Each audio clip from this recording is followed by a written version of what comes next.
সারা দেশের মানুষের কাছ থেকে, সাধারণ মানুষের কাছ থেকে অভূতপূর্ব সাড়া পাচ্ছি। ঝিনাইদহ এটা আবারও প্রমাণ করলো।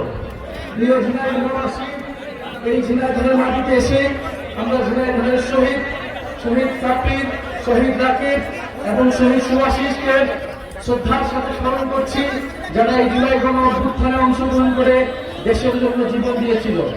আমরা স্মরণ করছি ঝিনাইদহের যারা আহত হয়েছেন, যারা গাজী হয়েছেন এই গণ অভ্যুত্থানে। এটি কেবল গণ অভ্যুত্থান ছিল না, ছিল এক যুদ্ধক্ষেত্র। ঝিনাইদহবাসী, আমরা দেশের সংস্কার, বিচার, নতুন সংবিধানের দাবিতে নেমেছি।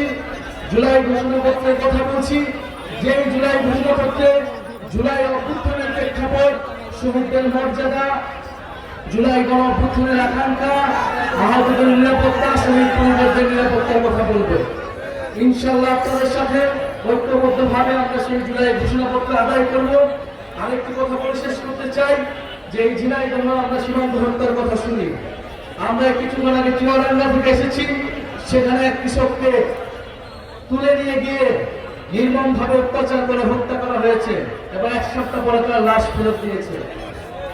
বাংলাদেশে 2000 সালের পর থেকে এই গত 25 বছরে 1200-এর অধিক মানুষকে সীমান্তে হত্যা করা হয়েছে এবং এই সীমান্তে হত্যা করেছে এই বিএসএফ, যেটি আর সীমান্ত রক্ষা বাহিনী না, সেটি একটি খুনি বাহিনীতে পরিণত হয়েছে।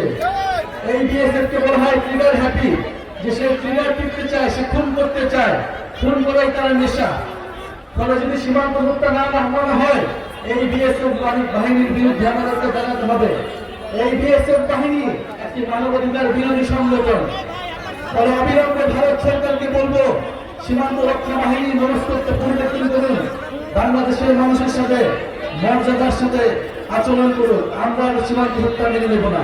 আমরা ঝিনাইদহবাসী যারা এখানে এনসিপির জন্য কাজ করছেন, আপনাদের সন্তান তারেক নেতা রয়েছেন, যিনি 17 জুলাই ঢাকা বিশ্ববিদ্যালয়ে পুলিশ, বিজেপি, র্যাব দিয়ে ঘেরাও করা অবস্থায় যিনি গায়ে জানাজা পড়িয়েছিলেন, এই যারা শহীদ হয়েছিলেন 6 জন, সেই 6 জন শহীদের প্রথম গায়ে জানাজা ঢাকায় পড়িয়েছিলেন আপনাদের সন্তান তারেক নেতা। যেই গায়ে জানাজা, যেই কফিন মিছিলে পুলিশ, র্যাব, বিজেপি আক্রমণ করেছিল, আপনাদের সেই সন্তান ঝিনাইদহের জন্য কাজ করতে চায়। ঝিনাইদহের যাতায়াত ব্যবস্থা, ঝিনাইদহের রেলপথ উন্নয়ন, ঝিনাইদহের কর্মসংস্থান, ঝিনাইদহবাসীর শিক্ষা ও চিকিৎসার জন্য কাজ করতে চান। আপনারা সবাই মিলে এনসিপির সাথে থাকুন। ইনশাআল্লাহ এনসিপি আপনাদের অধিকারের পক্ষে কাজ করবে। আজকে বিদায় নিচ্ছি।